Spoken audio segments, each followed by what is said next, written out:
Um dos efeitos da recessão econômica causada pela pandemia Covid-19 é que o mundo foi inundado de dólares. O Federal Reserve, Fed, o Banco Central, BC, dos Estados Unidos, reduziu drasticamente a taxa de juros para quase 0%. Quando isso acontece, o país tende a ficar menos atraente aos olhos dos investidores estrangeiros, que tendem a buscar outros mercados com retornos maiores sobre seu capital. Paralelamente, o Fed deu sinal verde para a impressão de dinheiro, com o objetivo de mitigar os efeitos da crise. De fato, 2020 foi o ano em que mais dólares foram emitidos do que nunca. Essa injeção de dinheiro permitiu financiar o aumento dos gastos fiscais e deu oxigênio aos mercados.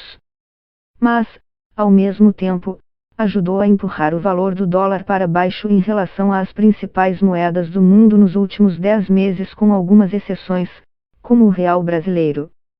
Isso pode ser verificado em um dos índices que acompanham a evolução da moeda, o Bloomberg Dollar Index, BBDXY, que atingiu a máxima de quase pontos em 23 de março e, depois disso, começou uma queda que não deu trégua até agora. Atualizado anualmente, o índice mede o desempenho do dólar ante uma cesta de moedas globais, incluindo de países emergentes, que têm a maior liquidez nos mercados de câmbio e os maiores fluxos comerciais com os EUA. O real brasileiro não faz parte dessa cesta. Trata-se de uma queda superior a 12% nos últimos 10 meses, percentual que pode variar um pouco dependendo do índice que acompanha a evolução da moeda. Atualmente, está em seu nível mais baixo desde o início de 2018 e muitos especialistas concordam que a moeda continuará a se desvalorizar. Roach prevê que a moeda poderá cair mais de 35% até o final deste ano com base em 3 grandes motivos. O primeiro é que há um aumento acentuado do déficit em conta corrente dos Estados Unidos, ou seja, o país paga mais no exterior pela troca de bens, serviços e transferências do que recebe. Sua projeção é de que esse déficit continue a impulsionar a queda da moeda. A segunda é a valorização do euro, depois que os governos da Alemanha e da França concordaram com um pacote de estímulo fiscal, além da emissão de títulos. E a terceira é que Roach prevê que o Federal Reserve pouco faria para impedir a queda do dólar. Com os Estados Unidos cada vez mais dependentes de capital estrangeiro para compensar seu crescente déficit de poupança interna, explica ele, e com as políticas adotadas pelo Fed que criam um grande excesso de liquidez, o argumento para um forte enfraquecimento do dólar parece mais convincente do que nunca, argumenta. Em relação aos efeitos que uma desvalorização do dólar tem sobre os mercados emergentes, como Brasil, México, Argentina, Colômbia, Peru ou Chile na América Latina, o especialista sugere que podem ocorrer aumentos em algumas bolsas desses países. Enquanto o Federal Reserve não aumentar as taxas de juros, que é o que Roach presume que acontecerá, a fraqueza do dólar deve causar aumentos nos mercados acionários estrangeiros em geral e nas ações dos mercados emergentes em particular. No entanto, outros economistas argumentam que, embora a moeda esteja um pouco fraca este ano, em nenhum caso um crash deve ser esperado.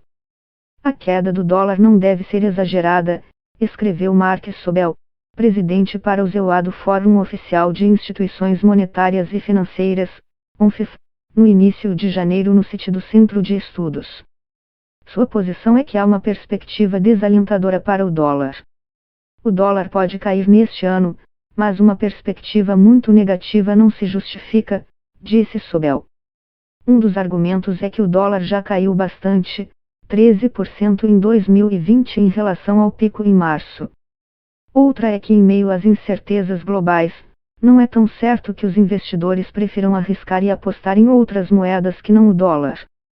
Paralelamente, o economista também diz acreditar que pode haver condições monetárias relativamente mais favoráveis nos EUA e que o atual ciclo de dólar forte está simplesmente chegando ao fim. Na América Latina, a queda do dólar veio com defasagem em relação a outras partes do mundo. Um dos motivos que explicam esse atraso na queda em relação às moedas das economias latino-americanas é que são mais arriscadas, como explica Diego Mora, executivo sênior da consultoria XTB Latam, sediada no Chile. Ao analisar as maiores economias da região, o analista afirma que o México é o país onde o dólar mais se desvalorizou, seguido pelo Chile, Colômbia e Brasil. As consequências do colapso variam substancialmente, dependendo dos diferentes atores econômicos. Por um lado, os consumidores latino-americanos se beneficiam, aponta o especialista, porque muitos dos bens que consomem são importados, como automóveis e produtos tecnológicos. Porém, a história não é tão simples, pois ao mesmo tempo os preços de alguns alimentos subiram, alerta. Milho, trigo, cacau e outros produtos básicos aumentaram mais de 30% devido à desvalorização do dólar. A Caxoy, gerente sênior de portfólio da empresa francesa de gestão de ativos Amundi, diz esperar que, com o dólar mais fraco, os preços das commodities subam no mercado internacional, o que beneficia os países latino-americanos, produtores dessas matérias-primas. A isso se deve a relação inversa entre o preço das commodities e o comportamento da moeda americana. Historicamente, quando o dólar se desvaloriza, o preço das commodities sobe e vice-versa. Isso porque a maioria das commodities é cotada em dólares, de forma que os consumidores e empresas fora do ZEUA veem seu poder de compra aumentar quando suas moedas se fortalecem. A maior demanda global por esses produtos acaba elevando seu preço. Assim, os países emergentes podem tomar empréstimos com mais facilidade, o que ajuda suas demandas de financiamento externo, assinala Axoy. Tudo isso seria positivo para o crescimento e a percepção de risco dos investidores. O consenso entre os analistas é que, apesar das diferenças entre os países, a desvalorização do dólar traz mais benefícios do que desvantagens para a região. Um dólar desvalorizado é definitivamente positivo para as economias latino-americanas, diz Joseph Moavad, administrador de fundos da Carmignac, especializada em mercados emergentes. Um dólar fraco vem com preços mais altos das matérias-primas. Em relação à dívida em dólares dos países latino-americanos, Diego Mora explica que, como há mais moeda no mundo e as taxas de juros são baixas, os Estados Unidos têm menos poder de negociação. Assim, a dívida em dólares dos países latino-americanos pode ser renegociada com juros menores. No entanto, a queda do dólar frente ao real brasileiro não deve ser tão expressiva, acredita André Perfeito, economista-chefe da Necton Investimentos. Ele diz acreditar que a moeda deve chegar ao fim deste ano cotada a R$ 5,30, acima da previsão do mercado, de R$ 5,01. O dólar terminou o pregão da última sexta-feira, 5 meios, cotado a R$ 5,42. Sua perspectiva menos otimista, diz ele, deve-se ao nível historicamente baixo da taxa básica de juros, a Selic, e ao risco país. Os juros baixos não equilibram os riscos que temos.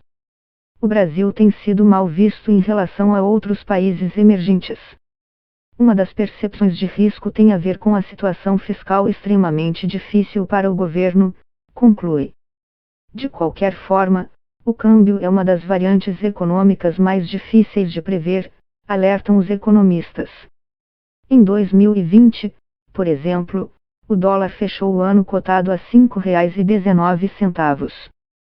Mas a expectativa do mercado em janeiro, ou seja, pré-pandemia de Covid-19, era que a moeda americana terminaria negociada a R$ 4,09.